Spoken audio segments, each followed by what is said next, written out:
This is the program on spelling and capitalization.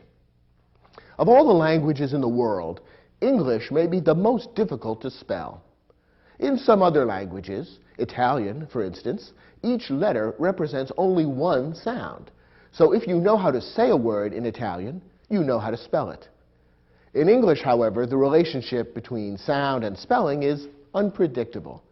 For example, in the following words, the sound of O is represented by 10 different letters or combinations of letters.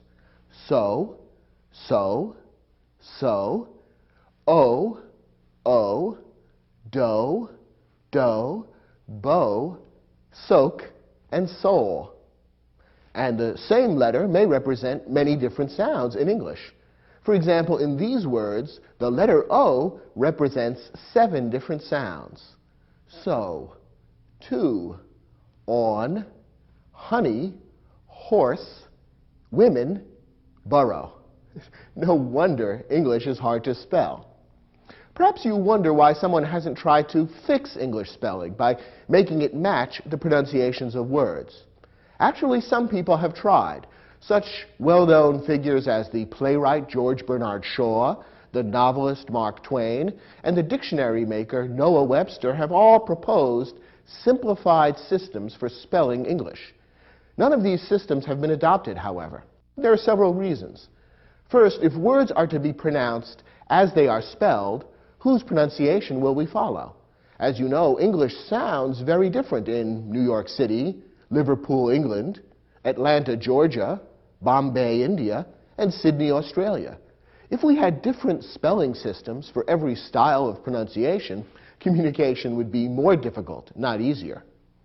Furthermore, if children were to learn a new system of spelling, they would find it hard or impossible to read the millions of existing books that are printed with traditional spelling, and it would cost billions of dollars to convert and reprint those books.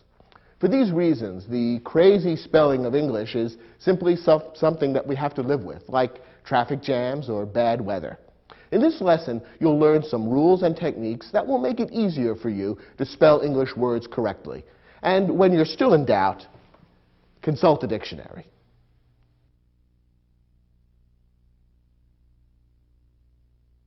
There are quite a few words in English that are hard to spell. Luckily, it's not necessary to learn each of these words individually. Some of the hard words fall into groups that can be learned together. In this lesson, we'll look at a few rules that can help you remember how to spell some of these groups of hard words. Our first rule deals with the letter combination IE or EI. Many words in English contain these combinations, but it's not always easy to remember whether to use IE or EI in a particular word. Our first rule takes the form of a little poem that can help you remember. Here's how it goes. I before E, except after C, or when sounded like A, as in neighbor and way. Let's take a closer look at this rule. It tells you that IE is usually correct, I before E. However, when the letter combination comes after the letter C, then EI is used instead. So, for example, a word like receive is spelled R-E-C-E-I-V-E. Because the letter combination comes after the letter C, EI is correct. Furthermore, we use EI when the sound of the vowel combination is A. For example, in the word neighbor or the word way. In both of those words, the letter combination sounds like A, and therefore it's spelled EI rather than IE. Now, there are a few other English words that are exceptions to this rule, words that use EI, even though they don't follow the letter C, nor does it sound like A. You can remember most of the most common words that are exceptions to this rule if you memorize this rather strange sentence. Here it is. Neither leisurely, foreign chic seized their weird height. Does this sentence make a lot of sense? Not really, but it is easy to remember, and it's a good way to make a note of these exceptional words in English which are spelled EI, even though they don't fit into our rhyming rule. Our next rule has to do with the sound able or ible, which comes at the end of many words. It means able to be done. Now, it sometimes can be difficult to remember whether to spell this suffix able or ible. Here are a couple of rules that will help you distinguish able words from ible words. The ending is usually ible if the root is not a complete word. For example, look at the word credible. This means able to be believed. It comes from a Latin root credere, which means to believe. But in English, the root cred is not a complete word. No one can use the word cred in English. Since it's not a complete word, ible would be the expected spelling, and that is correct. So credible is spelled with ible, not able. Other examples in English include impossible and plausible, because impos and plaus are not complete words in English. Now, there's another group of words that are also commonly spelled ible rather than able. These are words where the root ends in ns, ss, soft c, or soft g. Examples include defensible, admissible, enforceable, and legible. Because the root in these cases ends with that soft sound, ible is also correct. Otherwise, words with this suffix usually are spelled with able. So in this rule, we've defined two groups of words that usually end in ible. Otherwise, able is correct. Our next rule deals with another common ending, efy or iffy. There are 4 words in English that end in efy. Memorize these 4 and you'll know how to spell them correctly. They are liquefy, which means to make liquid, putrefy, which means to rot, rarefy, which means to make more rare or more pure, and stupefy, which means to make something or someone stupid or dull. Those 4 words are spelled efy. Other words with the same suffix are spelled with ify. For example, magnify, beautify, and identify. So when you have a word that ends with this sound, you would usually spell it ify. Only the 4 exceptions with efy need to be memorized. And our last rule also deals with commonly confused endings. These are all endings that sound like seed. Once again, we have a group of exceptional words that you can memorize, and otherwise all the other words that have that seed ending will fall into a single category. Here's the rule. 3 words end in C-E-E-D. Those 3 words are exceed, proceed, and succeed.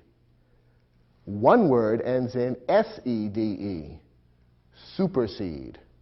All other words that end with the seed sound are spelled with C-E-D-E. For example, concede, recede, and precede. Again, if you memorize the words that are exceptions to the general principle, you shouldn't have too much difficulty with these seed words. Okay, the rules you've learned in this lesson will help you spell many dozens of English words. Do you think you've mastered them? Turn to your study guide, in which we've provided an exercise which will test your knowledge of these rules.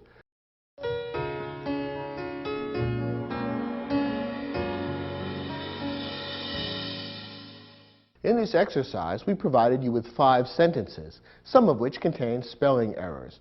Your job is to locate any spelling errors and correct them, and you are allowed to use a dictionary if you find that helpful. Let's look at the first sentence. The telescope at the City Observatory can magnify images from space thousands of times, making distant stars and galaxies clearly visible. Now, in this sentence, there are 2 spelling errors. Did you catch both of them? The first one is magnify. Magnify in this sentence was spelled with EFY. But remember, there are only 4 words in English that end in EFY, and magnify isn't one of them. The correct spelling is IFY. The second error is the word visible. Here, the suffix able was spelled with an A, V-I-S-A-B-L-E. This is incorrect. Remember that if the root is not a complete word in English, the usual spelling is I-B-L-E. Viz is not a complete word in English, and therefore ible would be the expected spelling, and that would be correct in visible. Let's look at the next sentence. After entering the auditorium, the members of the graduating class are supposed to proceed directly to their seats. Here, seed has been spelled S-E-D-E in the word proceed, but that's wrong. Remember that S-E-D-E is used in only one word in English, supersede. Proceed is one of the group of words, 3 words, that are spelled with C-E-E-D. Remember, those 3 words are exceed, proceed, and succeed. Therefore, the correct spelling of proceed is P-R-O-C-E-E-D. And that's a spelling error you should have caught in this sentence. Next example. Yesterday, I received a package in the mail that was supposed to be delivered to my next-door neighbor. Now, in this sentence, we have 2 words that use the IE or EI combination of letters. Are they spelled correctly? Well, one is correct and one isn't. First, we have the word received, which is spelled IE in this case. Is that correct? No, it's wrong. Remember our rule, I before E except after C. In this case, the word received contains the IE combination after the letter C, and therefore I should not come before E, but instead the other way around. EI is correct in the word received, so this word is spelled wrong in this sentence. What about the word neighbor? Neighbor is spelled with EI, and that's correct, because remember that when the vowel combination is sounded like A, as in neighbor and way, E comes before I. So in this sentence, one of the words with the IE, EI combination is spelled incorrectly, one correctly. Our next example. During the early stages of the war, some feared that Hitler's armies were practically invincible, and a few were ready to concede defeat. Now there are 2 tricky words in this sentence. Let's see whether you were able to spell them correctly. The first one is invincible. That includes that suffix, able or ible, which can sometimes be difficult. Is ible the correct spelling as it's done here? Well, remember that when the root ends with a soft C sound, that is a C that sounds like an S, then ible is normally correct. Therefore, the ible spelling in this case is correct because invincible, the root there, invince, ends with that soft C sound, the C that sounds like an S. So ible is the correct spelling, and the sentence is right so far. What about the word concede? We've seen that that seed ending can be tricky. Well, C-E-D-E is the most common spelling for the seed ending. We saw that there are just 4 words that don't fit that rule, and concede is not one of them. So concede is correctly spelled in this sentence with the C-E-D-E ending. All the words in this sentence are correct. There's no error here. Last example. As darkness fell over the mountains, the weird cry of a distant coyote was faintly audible. Once again, there are 2 possibly tricky words in this sentence. Are they spelled correctly or incorrectly? Let's take a look. First, we have the word weird, which contains the IE or EI combination. Remember that weird is one of the words that shows up in our little sentence, the sentence which is designed to remind you of words that are spelled EI, even though they don't fit into the rule. The sentence is, neither leisurely foreign chic seized their weird height. The word weird is in that sentence, and that's there to remind you that it's spelled EI, not IE. So in this sentence, it's incorrect and would need to be fixed. What about the word audible? Again, that ABLE or IBLE ending can be tricky. Remember our rule that when the root is not a complete word in English, very often IBLE is the correct spelling. Is aud a complete word in English? Not at all. Therefore, we would expect audible to be spelled with IBLE, and that is, in fact, the correct spelling. So audible is correctly spelled in this sentence. Weird is not.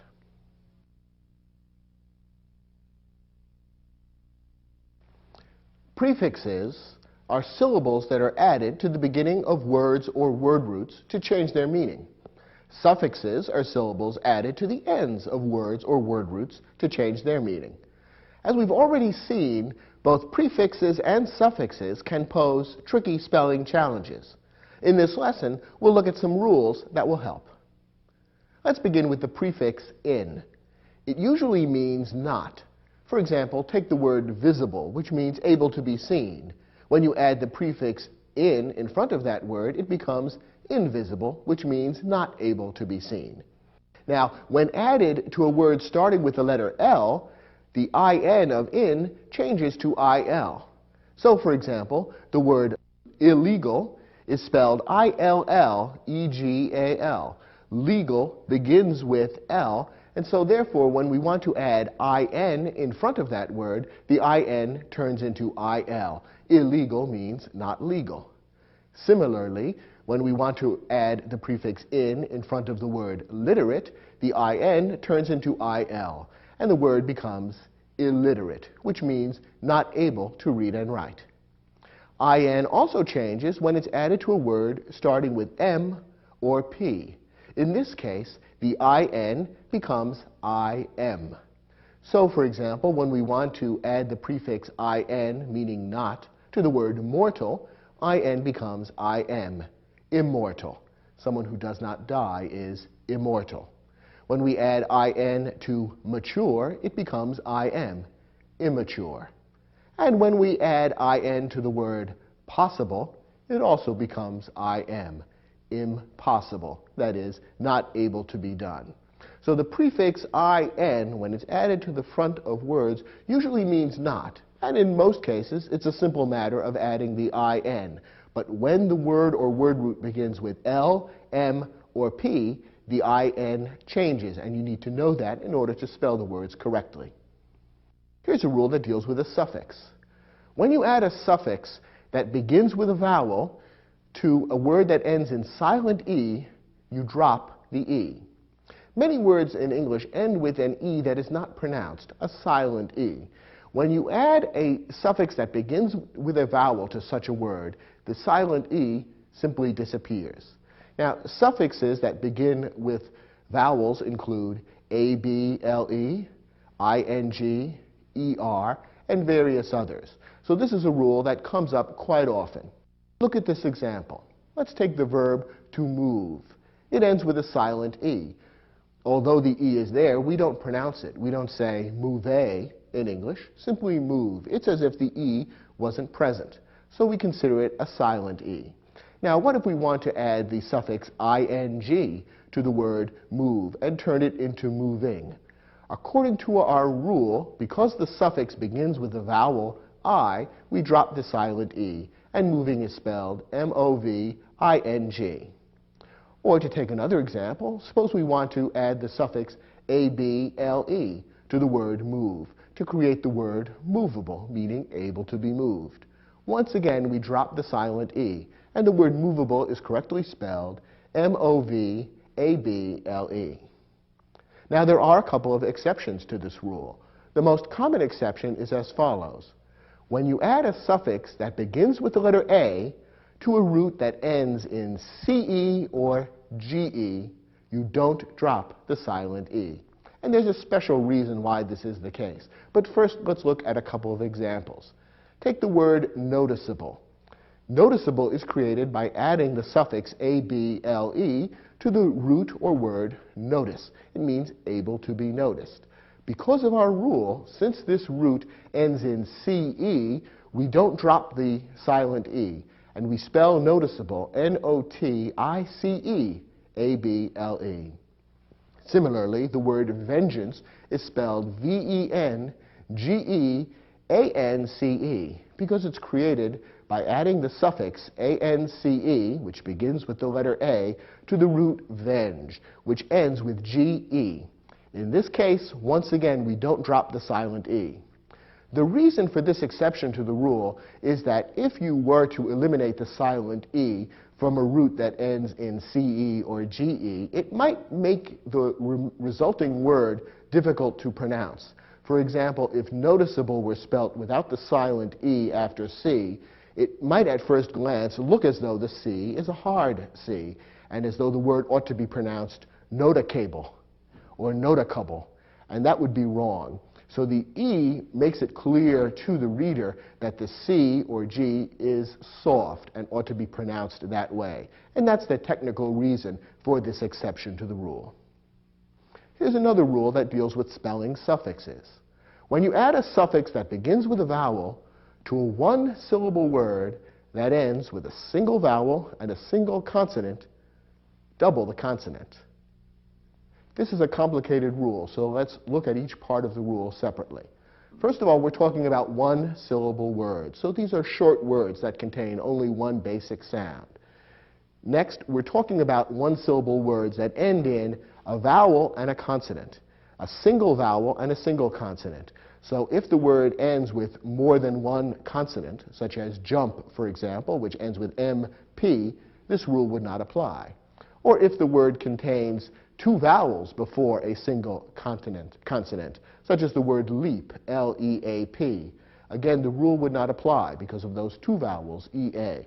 This rule only applies to a one-syllable word that ends in one vowel and one consonant. When that's the case, and you're adding a suffix that begins with a vowel, you double the consonant. For example, let's take the word run. Run is a one-syllable word which ends with one vowel and one consonant. The last two letters in the word are U and N. Therefore, the rule applies. So if we're going to add a suffix that begins with a vowel to run, we would double the N. So for example, suppose we want to add the suffix er, meaning one who. A runner is one who runs. We need to double the N, and runner is spelled R-U-N-N-E-R. In the same way, if we want to add the suffix ing and turn run into running, we double the N, and the word would be spelled R-U-N-N-I-N-G. Here's one more suffix rule. When you add a suffix to a word that ends in Y, the Y usually becomes I. Here are some examples. Take the word beauty, which ends in Y. Suppose you want to add the suffix full to mean full of beauty, beautiful. The Y in beauty becomes an I, and beautiful is spelled as you see it. Let's take the word crazy. That also ends in Y. Suppose you want to add the suffix ness and turn it into the word craziness to describe the state of things being crazy. Craziness would be spelled with an I. The Y at the end of crazy turns into an I. One more example. The word identify ends in a Y. If you want to add the suffix cation to it and turn it into identification, which means something that names or identifies a person, the Y once again turns into an I, and identification is spelled as you see.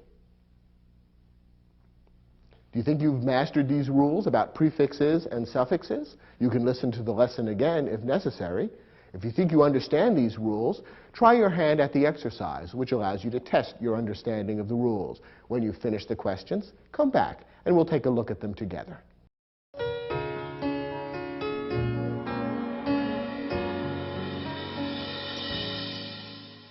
In this exercise, we gave you 10 words and asked you to add a particular prefix or suffix to the word, and then see if you could spell it correctly. Let's look at these 10 examples together. First, trace plus ing. Well, remember that when you add a suffix that begins with a vowel to a word that ends with silent E, the E usually disappears. So tracing would be spelled T-R-A-C-I-N-G. The silent E disappears. Second example, in plus mobile. Mobile means able to move. In means not. So when we add those two elements together, it creates a word that means not able to move. Now, in added to a word that begins with M normally changes into im. And sure enough, the correct way to spell the word would be immobile. I-M-M-O-B-I-L-E. It's a word that means unable to move. Next example, loneliness. Here we have a word lonely that ends in a Y, and we've asked you to add the suffix N-E-S-S to it to describe the state of being lonely. Well, remember, when you add a suffix to a word that ends in Y, the Y normally turns into an I. So the correct way to spell loneliness is L-O-N-E-L-I-N-E-S-S. Next, we've given you the verb hit and asked you to add the suffix able to it. Something that is hittable would be something that can be hit. For example, in baseball, a pitch that comes right down the middle of the plate is usually easy for the batter to hit, and it would be described as a hittable pitch. Well, remember that when you're adding a suffix that begins with a vowel, such as able, to a one-syllable word that ends in one vowel and one consonant, the consonant is usually doubled. That's what we have to do here. The word hit is a one-syllable word that ends in the vowel I and the consonant T.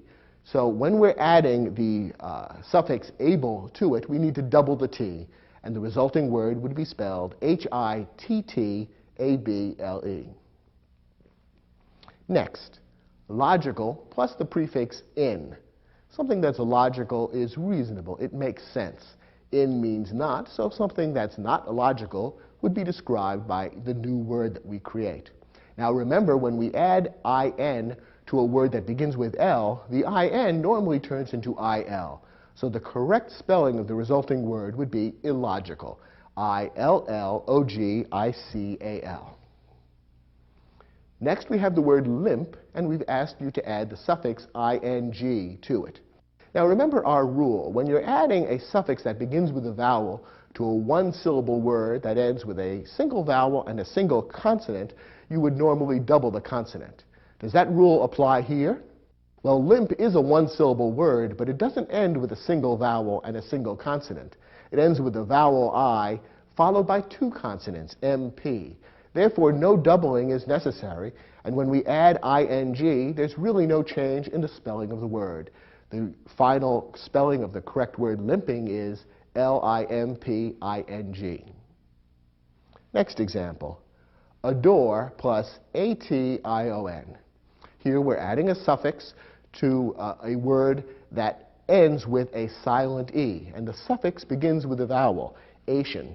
Therefore, the silent E needs to be dropped, and the resulting word adoration should be spelled A-D-O-R-A-T-I-O-N. Our next word is fly plus ER. Now remember that when a suffix is added to a word that ends in Y, the Y normally turns into an I. So the word flyer, which means one who flies, would be spelled F-L-I-E-R. The Y turns into an I when a suffix is added. Next, tangible with the prefix in or in added. Something that's tangible is something that can be touched or felt. Anything that's material and physical would normally be described as tangible. Something that is not tangible would be intangible. And there's no change in spelling to the prefix. Remember, the prefix in changes its spelling when it is added to a word that begins in L, M, or P, not when it's added to a word that begins with T. So the correct spelling of intangible is I-N-T-A-N-G-I-B-L-E. Finally, trace plus able.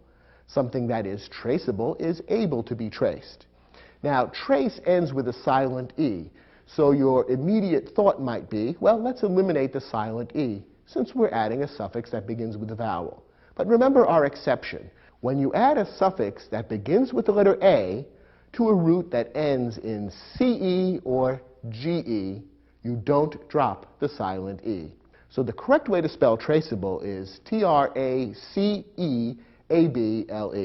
Remember that if the silent E were dropped in this case, it might be difficult to pronounce the resulting word. And if you eliminate the silent E from traceable, the word might look as though it should be pronounced trackable, which would be incorrect. So the silent E needs to be retained in this particular word. Did you get all of the questions in this exercise right? I hope so. If you're ready, move on to the next lesson.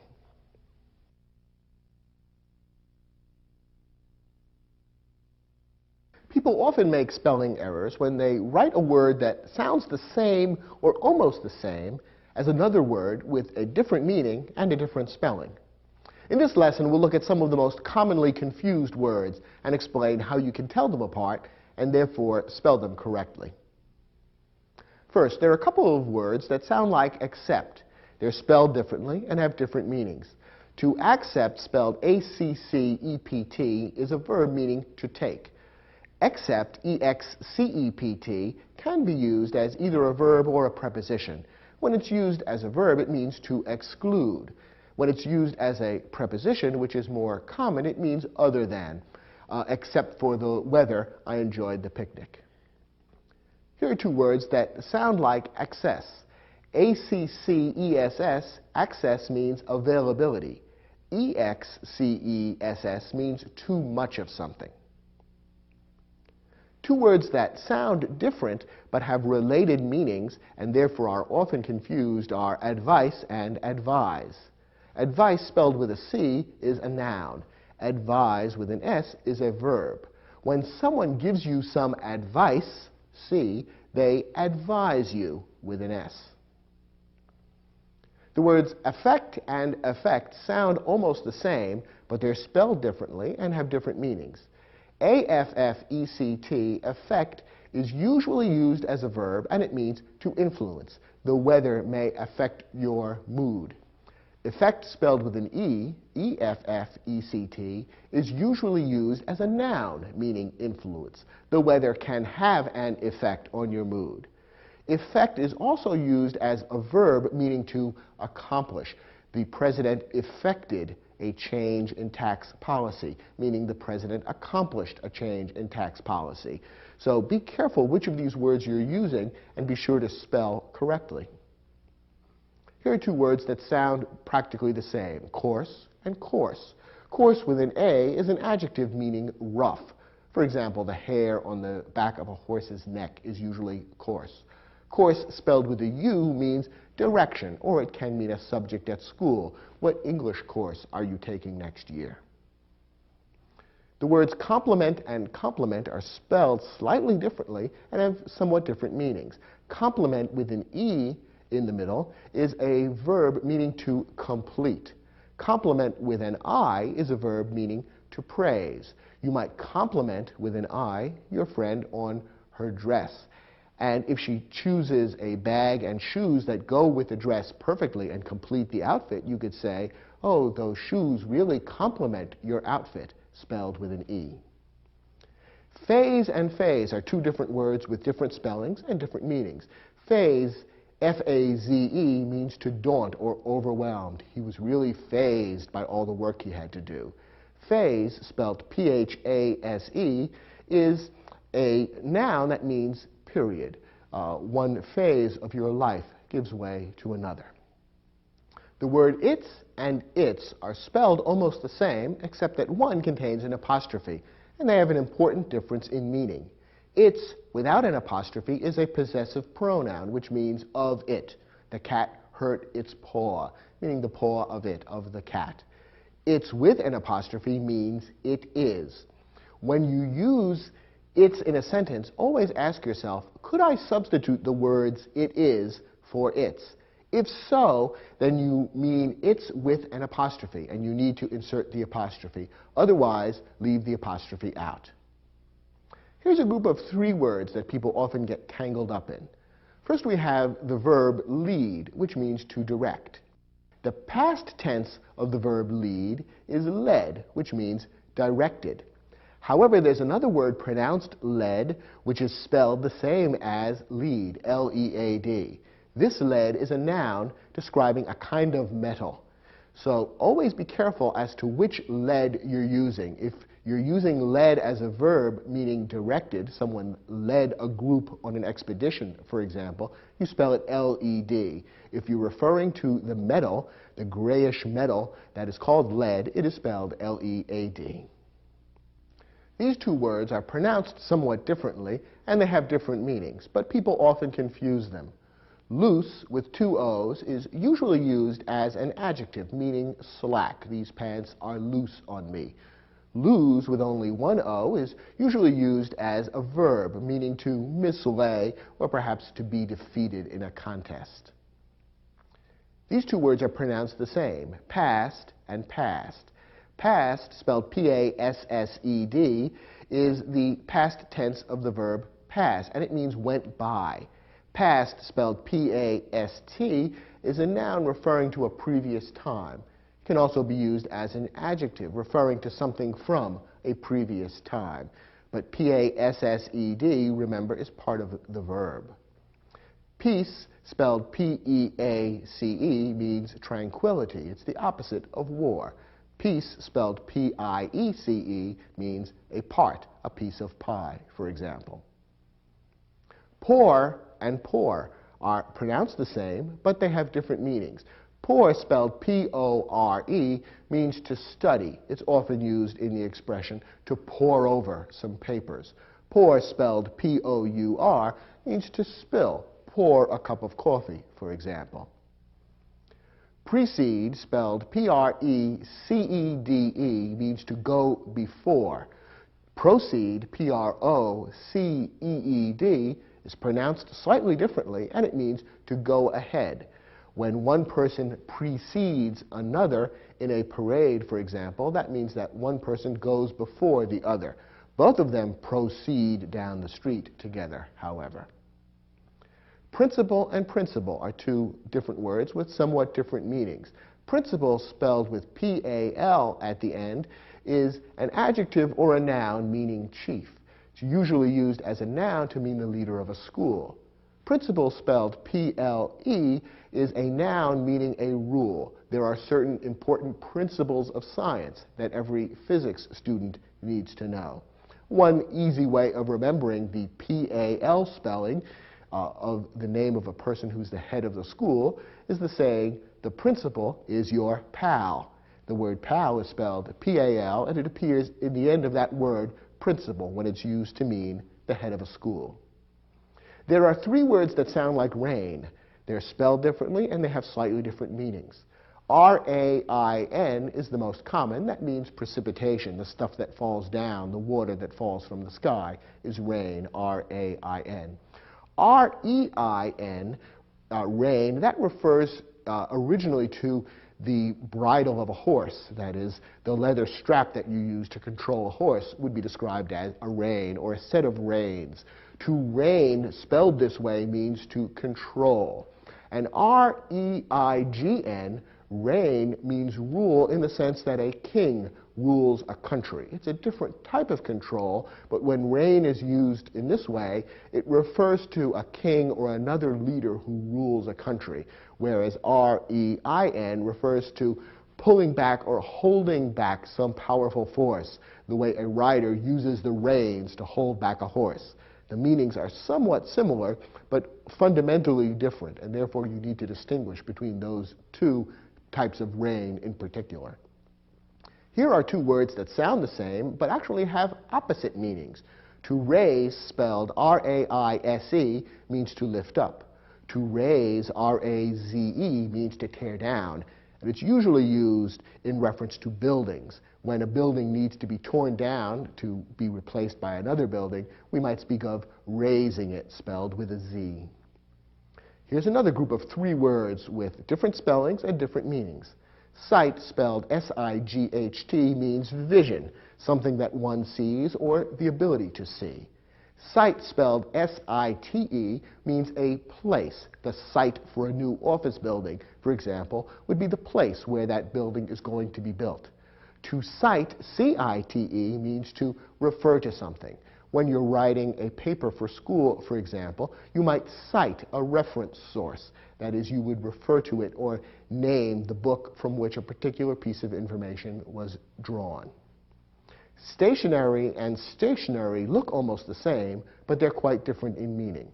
When stationary is spelled A-R-Y, it means still, not moving. Stationary, spelled E-R-Y, refers to paper and envelopes that you buy at a place called a stationery store. Here's another trio of words that sound the same but have different meanings. Their, spelled T-H-E-I-R, means of them. You might speak of a married couple and their child, the child of them. Their, T-H-E-R-E, means in that place. And their, spelled T-H-E-Y'-R-E, means they are. When you're using there in a sentence, ask yourself, could I substitute they are for there. If so, then you want the word with the apostrophe, T-H-E-Y-R-E. If you couldn't make that substitution, then one of the other two theirs is necessary. Here's another group of three, words that sound the same but are used very differently and are spelled differently. To, spelled T-O, is a preposition meaning toward, in the direction of. To, spelled T-O-O, is an adverb, which means also. T-W-O is usually used as a noun or an adjective, and it refers to the number two. Whether and weather sound almost the same, but have different meanings. Weather, spelled W-E-A-T-H-E-R, means the state of the atmosphere, if it's raining, sunny, or whatever. Weather, spelled W-H-E-T-H-E-R, means if. You might look outside to see whether it is sunny or raining. That would be spelled W-H-E-T-H-E-R. But you would look outside to see the weather, spelled W-E-A-T-H-E-R. And finally, your and your. Y-O-U-R is, again, a possessive adjective meaning of you, you and your best friend. Your, spelled Y-O-U'-R-E, means you are. Once again, when you use your in a sentence, stop and ask yourself, could I substitute the words you are for your? If so, then you want your with the apostrophe. Otherwise, use Y-O-U-R with no apostrophe.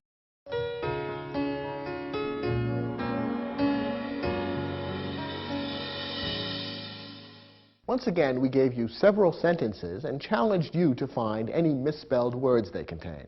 Let's look at the first sentence. The American Civil Liberties Union works to defend freedom of speech and the other basic principles of our democratic society. The misspelled word here is principles. Remember that when principle refers to a rule, which is the use here, it should be spelled P-L-E at the end. So spelling it P-A-L-S is incorrect here. Remember that principal spelled with P-A-L usually refers to the head of a school.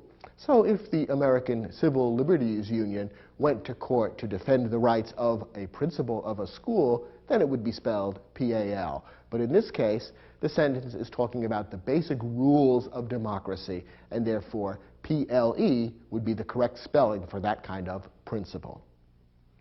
Our next sentence, traces of lead have been found in early Italian pottery, causing some scientists to suspect an epidemic of lead poisoning among the ancient Romans. Here we have the word lead appearing twice, and as we saw, the word lead can often be confusing. Is it spelled correctly here? L-E-A-D is correct. In this sentence, lead refers to the grayish metal, which is somewhat poisonous and therefore shouldn't be used in a cooking or food utensil, but was used in such a way in ancient Rome. So lead has been spelled correctly here.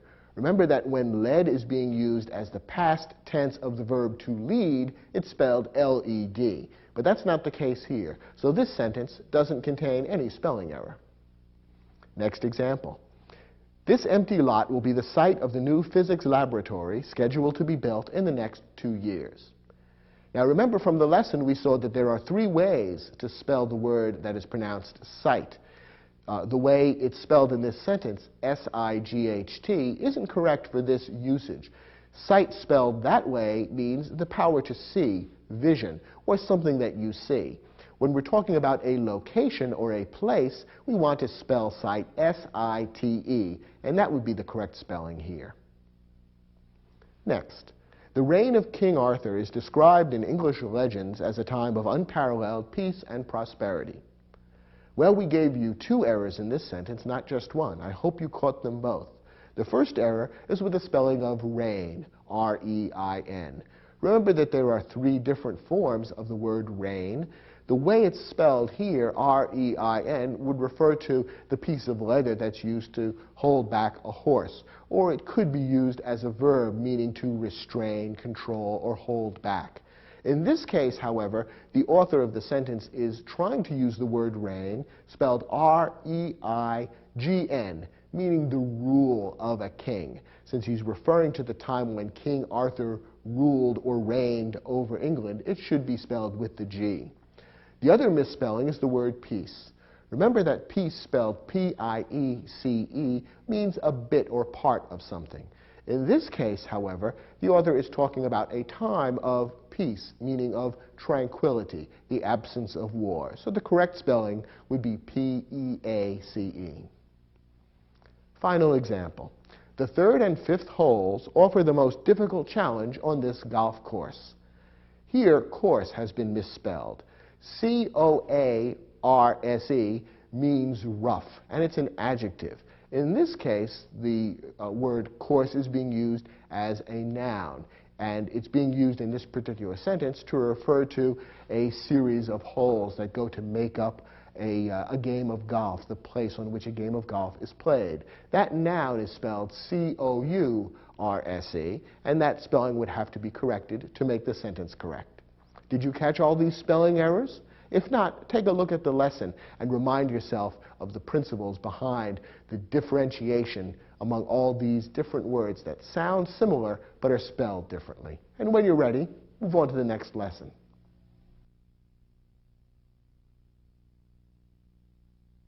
Changing nouns from singular to plural sometimes leads to tricky spelling situations. The following rules will help. Most nouns become plural simply by adding s. Thus, car becomes plural by adding s and turning it into cars. House becomes plural by adding s and turning it into houses. And nation becomes plural by adding s and turning it into nations. In some cases, add es if the plural noun is pronounced with an extra syllable. So, for example, we refer to one glass, two glasses. Notice that the word glass is only one syllable long, whereas glasses has two syllables in it. Therefore, we need to add es at the end of the word glass to turn it from singular to plural. In the same way, we refer to one dish, two dishes. Dish is a one-syllable word. Dishes is a two-syllable word. Therefore, we add es to the end of dish to turn it into the plural dishes. So far, so simple. Now it gets a little more complicated. Some nouns have irregular plurals. That is, plurals that are formed in a different way that's hard to predict. You just have to memorize these few difficult irregular plurals. Luckily, there aren't too many common words in English that have irregular plurals. Here are the most common. Man becomes plural by turning it into men. Woman becomes plural by turning it into women. Child becomes children. Foot becomes feet. Mouse becomes mice. And louse becomes lice. If you memorize these few irregular plurals, you'll know most of the irregular plurals that are likely to come up in the sentences you write. Some nouns have singular and plural forms that are the same. For some reason, the most common examples all refer to animals. Here they are: fish, deer, sheep. Whether you're referring to one fish or many fish, one deer or many deer, one sheep or many sheep, we use the same word. In some cases, plurals are formed differently depending on the last letter of the word. Here are the rules you need to know. Nouns ending in a vowel plus y add s to form the plural. In other words, they follow the usual rule. Thus, the word boy, which ends in the vowel o plus the letter y, turns into the plural form simply by adding s, boys. In the same way, key becomes keys, and monkey becomes monkeys. However, nouns ending in a consonant plus y form the plural differently. The y is usually changed to I, and then es is added. So, for example, consider the word berry. This ends with the consonant r and the vowel y. To make it plural, we change the y to I and add es. So berry becomes berries.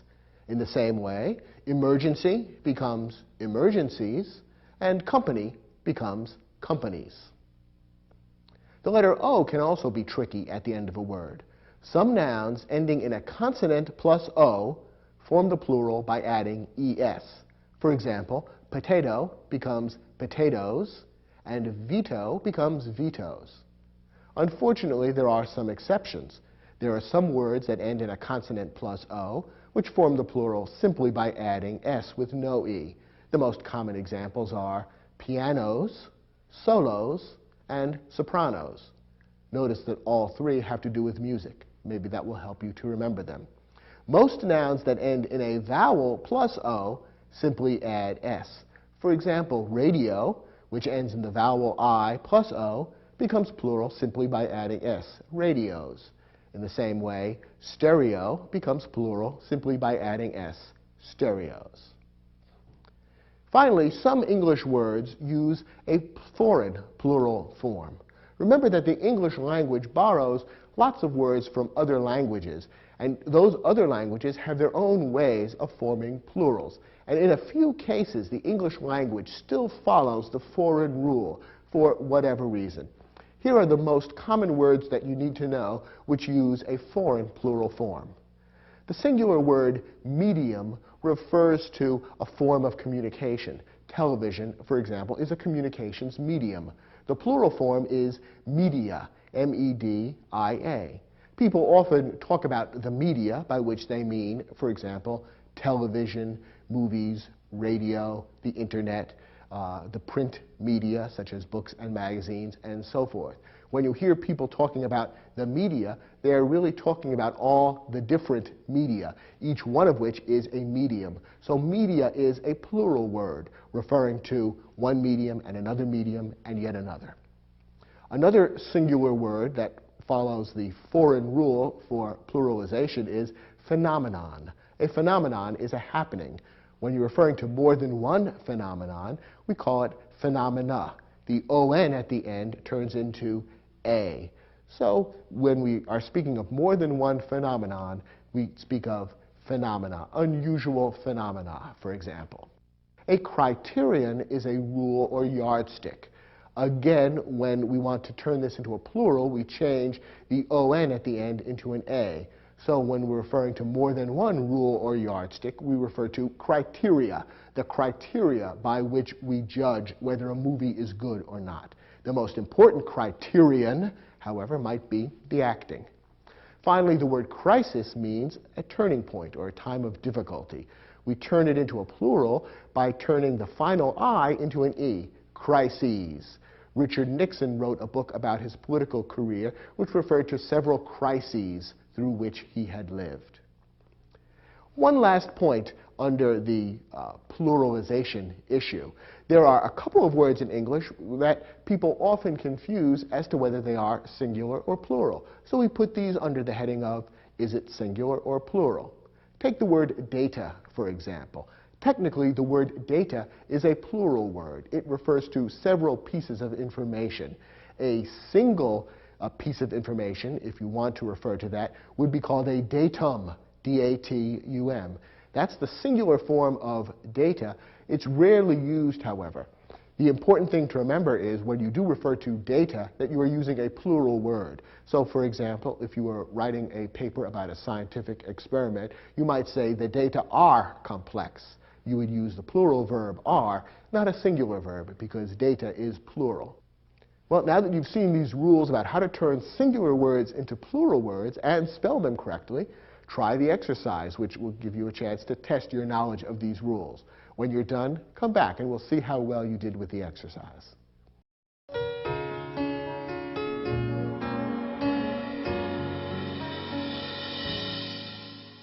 For this exercise, we gave you a number of singular nouns and simply asked you to create the plural form. If you understood the rules in the lesson, you probably didn't find this exercise too difficult. Let's see how well you did. First, studio. How do we turn this into a plural?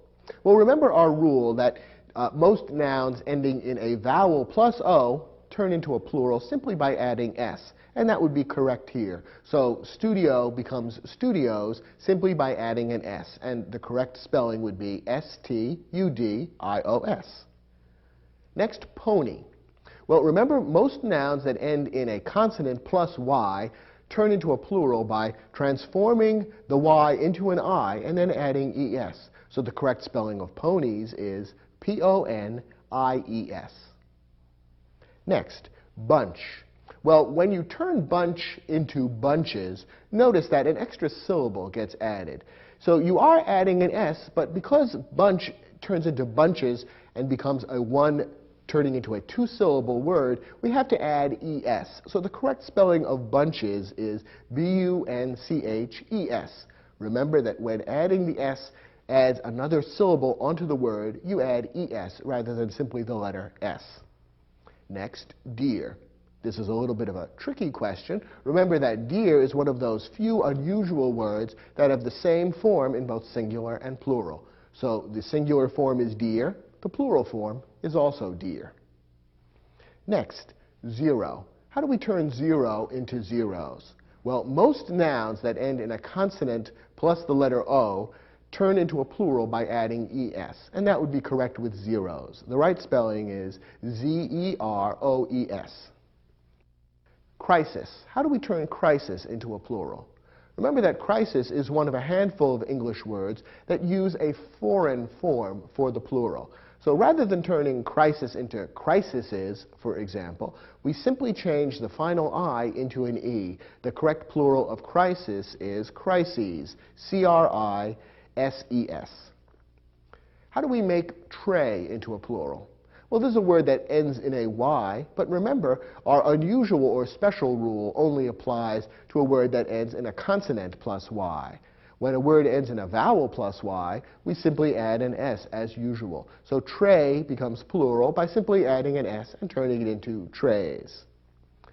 Our next question was a truly tricky one. Here's an example of an irregular English plural that we didn't provide to you in the lesson. Perhaps you knew this. If not, you might have noticed it if you looked it up in a dictionary. The plural of ox is not oxes, but rather oxen. We gave in the lesson a few examples of some unusual irregular English plurals. Men, women, children, feet, mice, and lice. Oxen is one more example to add to your list. Our next question, triangle. How do we turn this into a plural? This is a very easy one. This is, in fact, the only truly normal word on this list. Simply add an S at the end. Triangle becomes triangles. Good job. Turn to the next lesson.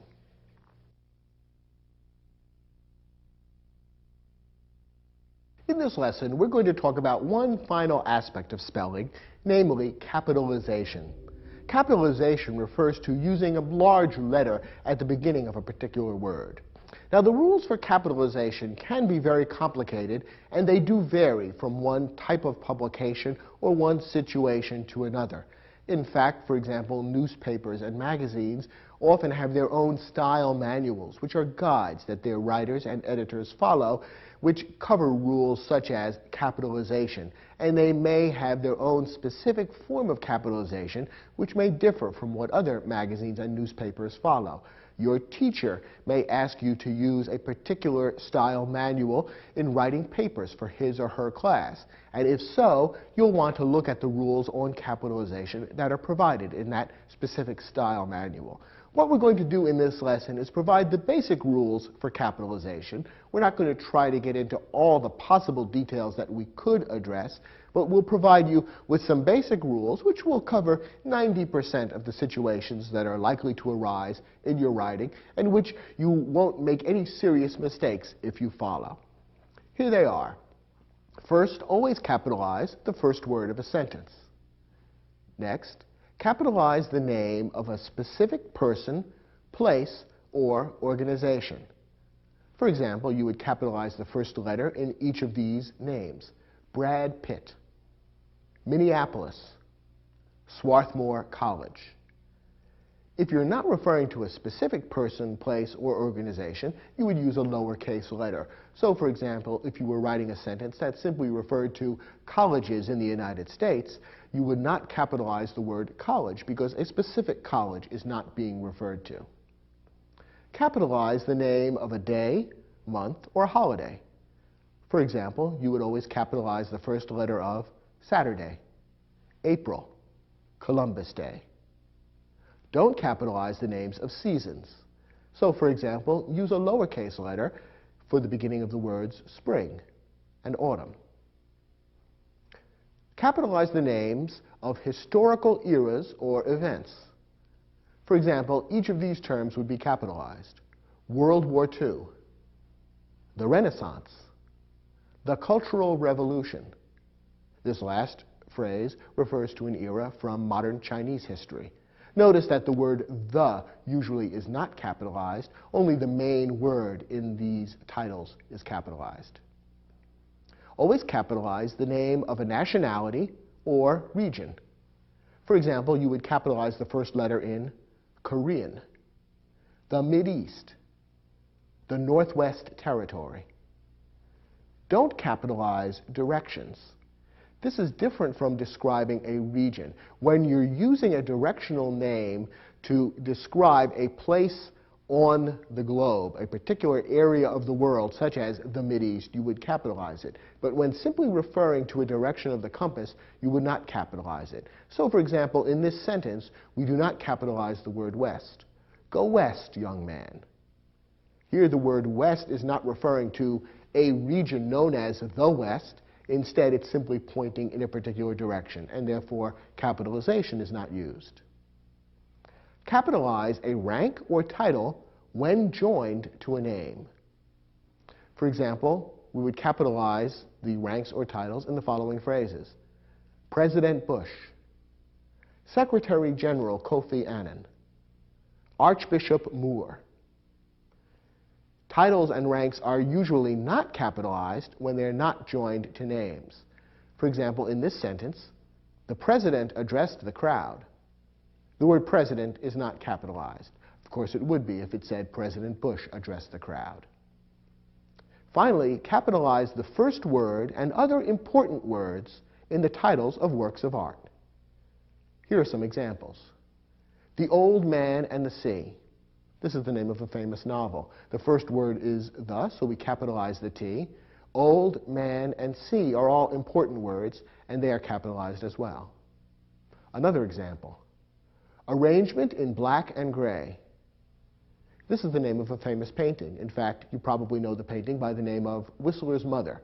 The actual title is Arrangement in Black and Gray. The first word, arrangement, is capitalized, and so are the important words black and gray.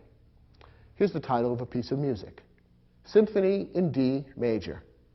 Symphony, D, and major are all capitalized. Notice that in all of these examples, we did not capitalize words like and or. We did not capitalize articles, which includes the, a, and an we did not capitalize prepositions. The rule is that prepositions that are shorter than 5 letters should not be capitalized when they appear in titles. A preposition that is 5 letters long or longer should be capitalized. A word that's that long looks a little strange in the title when it is not capitalized. So, for example, if you were writing the title of a work that included the preposition through, which is longer than 5 letters, you would capitalize the T at the beginning of through.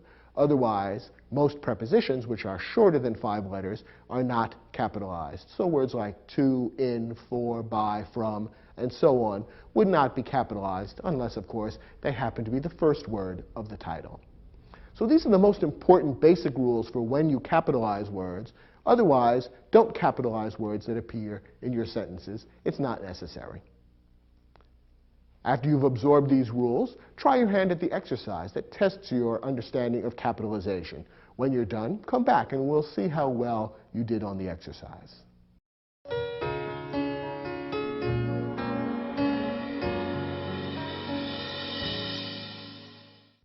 Here we gave you several sentences, and in some cases words are correctly capitalized, in some cases they are not. Your job is to find all the errors and correct them. Let's take a look at each sentence.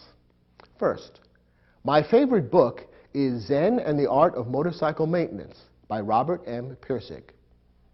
Okay, here we have a sentence that includes the title of a work of art, namely a book.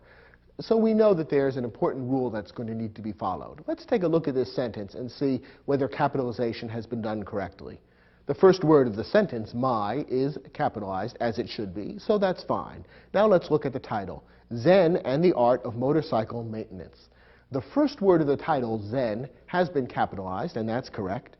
The author of this sentence has also capitalized the word motorcycle. Well, that's also correct, because that's one of the important words in the title.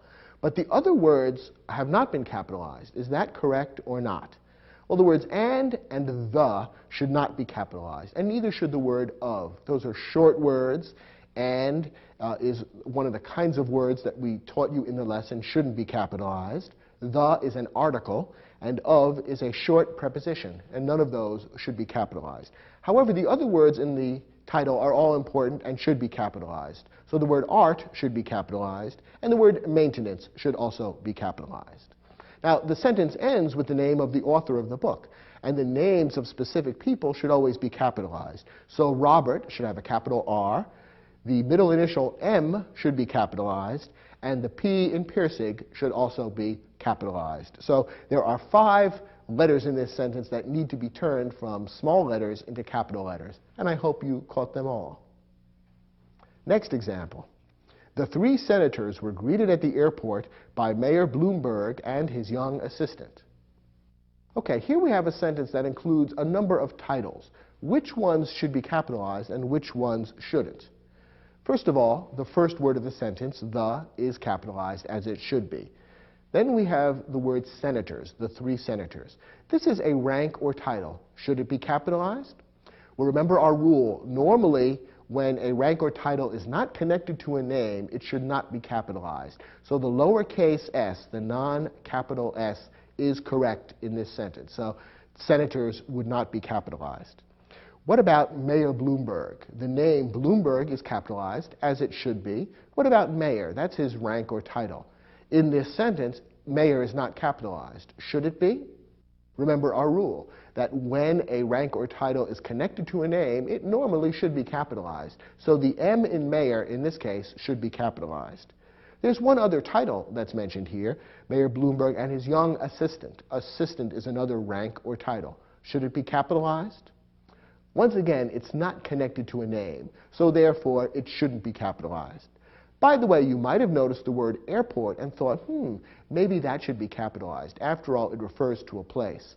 But only the name of a specific place should be capitalized. If the sentence referred to Kennedy Airport, for example, then Kennedy and airport would both be capitalized, because here a specific airport is being named. In this sentence, however, it simply says the 3 senators were greeted at the airport. No specific airport is being referred to, so a lowercase, non-capital A for airport is correct. So in this particular sentence, only one change needs to be made to make it correct. The M in mayor should be capitalized. In our next sentence, again, only one change is needed. Let's see if you caught it. Many people consider Labor Day weekend the last celebration of summer. Now, remember that the names of specific days, months, or holidays should be capitalized. So Labor Day should be capitalized, L and D, and the way the sentence is written, it was capitalized, so that's correct. Now, what about weekend? Should the W in weekend be capitalized? After all, that's referring to a particular day. Labor Day weekend would be the Saturday, Sunday, and Labor Day Monday itself. But no, not really. The weekend in Labor Day weekend is not strictly part of the holiday. Only the names of days like Saturday, Sunday, Monday should be capitalized, as well as the name of the actual holiday, such as Labor Day. So if you were referring to Labor Day weekend, the evening of Labor Day, the day before Labor Day, you wouldn't capitalize any of those other words. Only Labor Day itself should be capitalized. However, there is another error in the sentence. The word summer here has been capitalized, and many students make the mistake of capitalizing the names of seasons. After all, they figure, if May, June, and July should be capitalized, why shouldn't summer, spring, and winter be capitalized? However, that's not correct. The names of seasons are specifically not capitalized, and therefore the lowercase s should be used. The initial word in the sentence, of course, is capitalized M. That's correct. So with that one change the S of summer from capital to lowercase, the sentence would be correct. Our next sentence also contains the title of a work of art. The Garden of Delights by Hieronymus Bosch is one of the most unusual paintings of the Middle Ages. Let's start with that title. It comes first in the sentence, and let's see whether it's been capitalized correctly. The Garden of Delights is the name of the work. It's a painting, And remember our rule, the first word in the title and all the important words should be capitalized. So the should be capitalized. What about garden? Is that an important word? Clearly it is. What about of? Well, no, that's not. That's a short preposition. Remember that prepositions of less than 5 letters should not be capitalized. So this capital O should be turned into a small o. What about delights? Is that an important word? Yes, it is. So the capital D is correct. The sentence goes on to say, by Hieronymus Bosch, and Hieronymus Bosch is the name of a specific person, and so the capital H and the capital B are correct. Is there anything else in the sentence that needs changing? Well, yes. The sentence ends by referring to one of the most unusual paintings of the Middle Ages. Remember what we learned. A historical era or event should be capitalized. The Middle Ages is certainly an historical era. So Middle Ages should be capitalized. Capital M and capital A should be used in referring to this particular era of history. So 3 changes need to be made to make this sentence correct. Change the capital O in of to lowercase and make Middle Ages capitalized. Capital M and capital A. Now our last sentence. Before being named president of the university, Professor Meyer taught at several other colleges in New England. Well, we've got some places here, we've got a person being named, as well as some ranks and titles. Let's see whether capitalization has been done correctly here. Let's start with the first phrase. Before being named president of the university. Well, here we have a rank or title, president. Is it connected to a name? In this case, it isn't. It doesn't say President Meyer. It just says before being named president of the university. And normally a title or rank is not capitalized when it's not connected to a name. So we want to change president into a lowercase p rather than a capital P. What about president of the university? Remember we said that the name of a specific organization would be capitalized. Is a specific organization being referred to here? Well, no, it simply says the university. We don't know what university is being referred to. Suppose it said Columbia University. Then there would be a specific organization being referred to, and Columbia University, both of those words would be capitalized.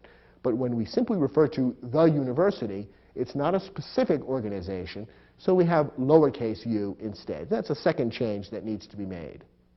Okay, the sentence goes on to refer to Professor Meyer. Now, Meyer, of course, is capitalized. That's the name of a specific person. What about professor? It's lowercase here. Is that correct? It's a rank or title, and in this case, it is connected to the name of the person, Professor Meyer.